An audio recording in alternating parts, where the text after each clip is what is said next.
Hello, ladies and gentlemen, and being a producer of Wrestle Massacre as well as Inside Movies Galore, I am David Strege, and welcome to Delusions of Grandeur. Enjoy the reviews. I certainly did.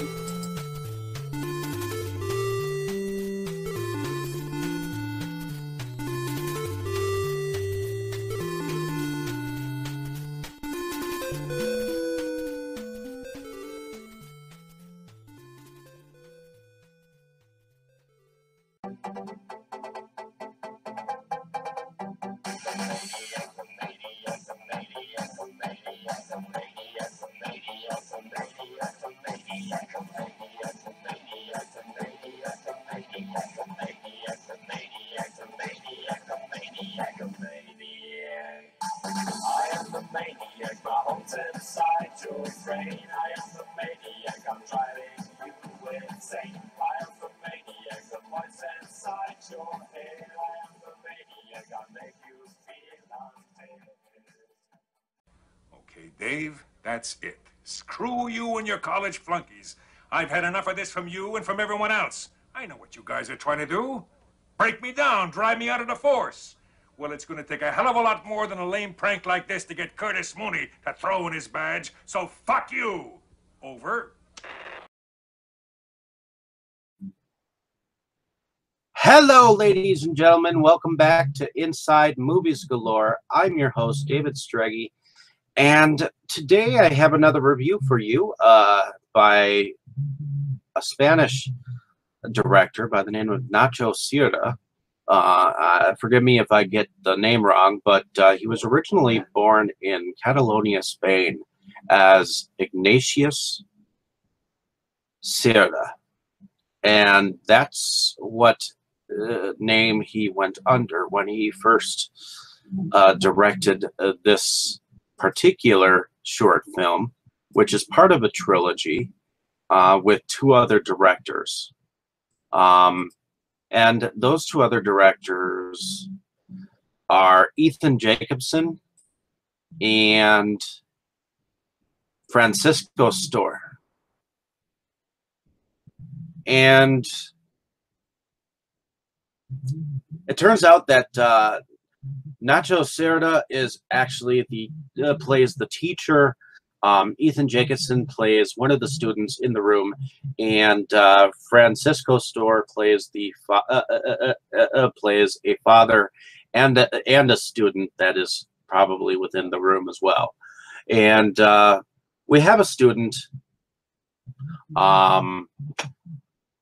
who plays like two different parts. It was played by Elliot Blankenship. He's a blonde, curly-haired a young man, and I believe that he's Spanish. This film is shot in black and white, and it shows up as a bonus feature on Unearthed Films in a trilogy, and you can see the cover of this release right here. Definitely a cool looking cover, and that image is actually from Aftermath and its poster, so it definitely looks like an interesting release. There are some pictures there. I think those are some more from Aftermath, so it's definitely out of print, but it is a short film about astral projection, where we have the young man, student, or soul, as it may be. Evidently, he is in a class watching a teacher bring back test papers, and he gets an F. But while the papers are being handed out, he is looking at the dollar bill. On the back of the dollar bill, as everyone knows, there is a pyramid with an all-seeing eye on it, and many people believe that that has something to do with time and Egyptians, and believe it or not, there is symbolism in it that has to do with masonry and all that jazz. So evidently, after he gets his paper and it says F on it, he evidently goes into a sleep, and he wakes up, and the students around him are looking for the teacher has his back to him, and everyone is standing still, like time has stood still. So he goes to the window, sees that people outside are standing still as well, and he tries to look around the room, and there are images of a mother holding a child, and probably something from his past, because we see something like a birthday party, and then we see him go over towards a calendar and take it down, and then every student and the teacher is looking at him. And then the door, and he tries to leave the room, but he cannot. It looks like people are blocking his way. But when he comes back around, he goes to that calendar, pulls it down. That's about when a young girl or lady, which ends up being somewhat of an angel, who is played by Leanna David. She looks very pretty and holds out her hand, and then but he also sees himself lying on the floor like he's in some kind of struggling arrest or whatnot. It looks like students around him are trying to get him to be resuscitated, but his soul goes and takes the angel's hand, and she leads him out of the room, and that's about when the film fades. Now, I believe that it is possible that the film means that our lives are young and too young to worry about grades and the passing of that, or the fact that there might actually be a better life out there, or a possibility of a better life. In any case, hopefully you like my description of the film. I enjoyed this film. I was thinking that I was going to walk into it and think that there was going to be some kind of gore aspect, but in fact this was more of an artistic film, and it seemed a little bit Lynchian in its retrospect, so it surprised me. Definitely check the film out if you have not. It is out of print, so it's hard to find. I found it, I think, for $25 from someone who was in a group that I've been collecting from, and I'm just now getting to reviewing the film. So check out my review. I'll definitely be doing more reviews on the next two films in this trilogy, and hopefully you enjoyed listening. I enjoyed describing the film for you, at least in my retrospect. I didn't really find anything negative about the film, so there's my thoughts on it. And please in the comments below what your thoughts are on it. If you have seen it, I would love to hear your thoughts. And hopefully you have a good afternoon or morning or day, however and wherever you are. In any case, thanks for listening. Look forward to more reviews from this channel. What the fuck? Beef juice in the house. This is your brains on drugs. Oh shit, son.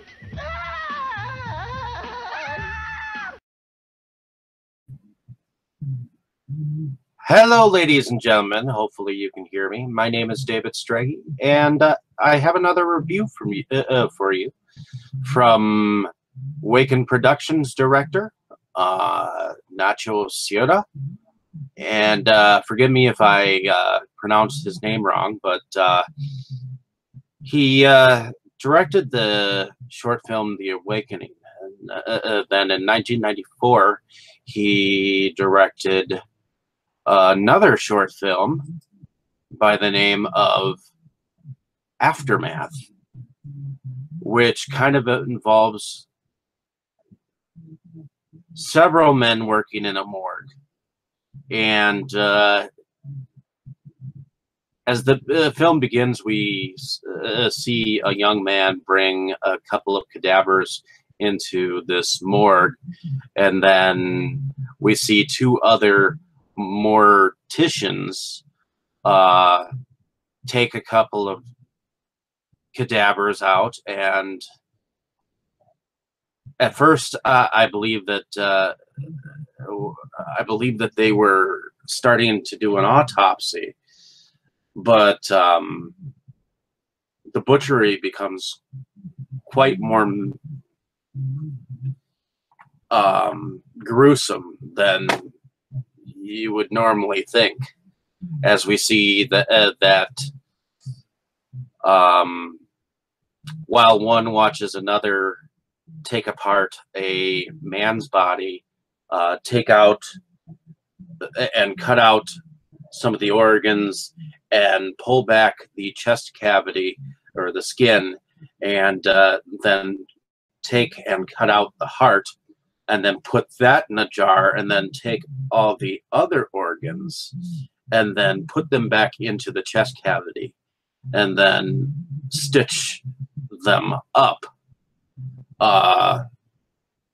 And I find this kind of weird because I can understand if you're taking the organs out for an organ donor type thing, but it would appear that this short film ultimately would focus itself upon this character played by Peptosar, who ultimately we see him with this other cadaver, where I think he does the same thing, but to this corpse, but he is more of an observer, and he watches as this other man seems to do his own cuts on this other body, and it seems like he starts to get off while during this process. But ultimately, we then later see him go to a different corpse, who goes by the name of Marta, and evidently she was in a horrendous car accident and has been transferred to this morgue. And so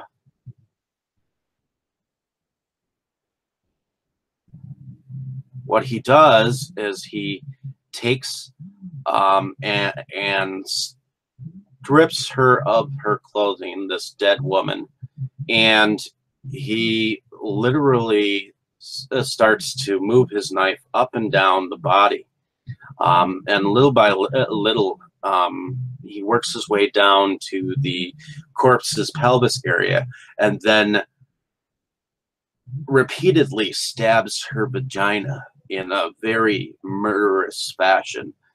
And he just literally butchers her from the inside out, and this is how he actually rips open her chest area, kind of similar to the same way as the other man had done on the other cadavers. And then he photographs what he has done afterwards. But then he sets his camera up to photograph himself while he is raping the corpse. I mean, he gets up, you see his mounted ass on this corpse, and he is fucking it while the camera keeps going off, and he just continues to get off on this you know, self-absorption of his obsession with you know, fucking this dead body. And I'm sorry to use my French, but he is literally a sick, crazy man. And then we also see him take only one organ, take the heart, and then he takes it home, and then we see him grind this, well, we assume that he grinds this heart up into his dog's food and feeds his dog this heart. So it is definitely a gory short film. I definitely thought that seeing the male genitalia from the different two corpses from a front angle was definitely grotesque. Seeing it a little bit more bloodied than you'd see on a medical television show was definitely more real. The dead bodies looked real. The blood looked real. The fluids that were running down the sinks looked real. It all had a sort of realness to it, and that is what it's. And when he took his penis out and began to masturbate to the corpse, I was thinking that that this was what it was going to lead to. It's not that it was funny in any way, shape, or form. It is a reality breaker that there are these kind of sick people out there. And, you know, I'm thinking to myself, where are the emergency people, you know, the people who are taking care of this hospital? Why aren't they around more? Why aren't they seeing this happen? You know, but there it is. There's the film in a nutshell. Again, there were other actors in there. Jordi Tarita played the Medicode number 2. Angel Terrace played the Kelador, and Zebi Kalalamir played the Cadaverman. So, in any case, hopefully you like my description. I'm still trying to figure out whether I liked it or not.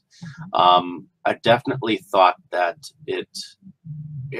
I mean, there was a part where I actually had to turn my head away, not because I was scared, but because the sound of it, when the drill went into the brain, and it sounded like it was slicing into cabbage. I had to turn my head away just for a moment. So there was a head turning moment. But in any case, hopefully you've enjoyed my description of the film. I will definitely have more entertaining films to talk about. I love to talk about the more gruesome films that are out there, because some of those films are not paid attention to enough. And I believe that all films, whether silent or current or gross or grotesque, need to be talked about. And hopefully you'll find that this entertaining enough to listen to. I know that there is a avenue for this kind of film, and I believe this kind of film seems to be growing more and more as the type of films that people tend to generate towards, because for some reason people are fascinated with how people kill each other. And necromancy is one of those forbidden taboo subjects that nobody really touches on. And this film was probably done around the same time as your Boderic's Necromantic 1 and 2. So there were definitely a lot of films of this nature coming out at that point in time. So whether you or not you enjoy it, that is up to you. Enjoy my review. This is my thoughts as it stands, and hopefully you enjoy your afternoon or morning as you are enjoying it. But thank you for listening, and have a nice day. And now, time for TV's favorite game show, Beat the Time. Good afternoon, ladies and gentlemen. This is Inside Movies Galore, David Streggy. And here in the room, I have one more review for you from Nacho Cerdà's trilogy.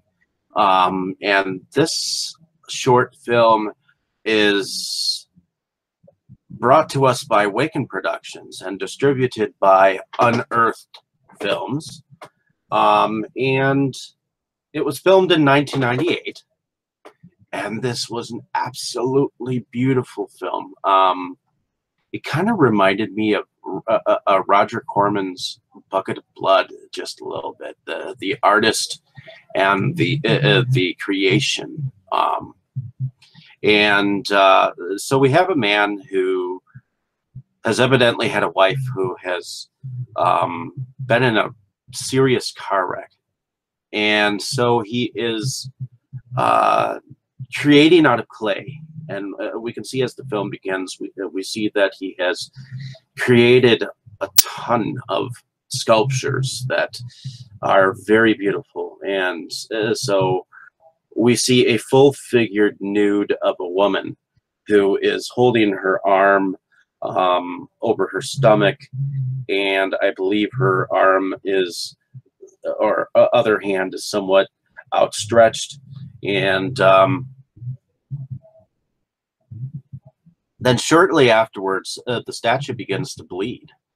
And as it begins to bleed, he starts to have dreams of this crash and himself being in the place of where his wife had been, at least from what I gather. It's definitely a visual film.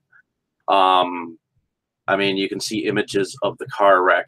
You can see images of him near it, at least in the first dreams. And when he wakes up, he starts to see the cracks of the there's bleeding that happens on the body of the sculpture of what is supposed to be his wife. But in the very beginning, we see video clippings of what this man's life was like with his wife, and you can see that there was a party. Evidently, they might have had children, or they might have been around children or family, and I like that sets that up for that emotional withdrawal. And then you see after he's completed the statue that he looks at it with forlornness. Again, this film is totally silent, so you don't really need to hear any words or anything like that. But as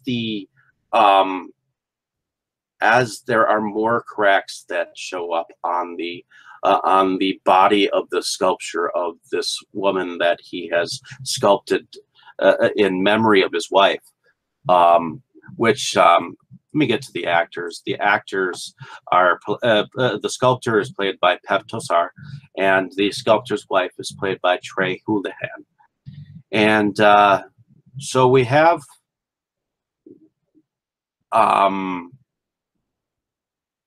a sort of transformation where it appears that the sculpt is bleeding, and while it continues to bleed and more cracks show up, he begins to start showing signs of cracking of his own. He starts showing signs of dirt coming on, dirt forming on his hands, clay forming on his arms, his chest area. You can definitely see like she's coming to life, and he's going to clay. Like the sculptor is now becoming the sculpted.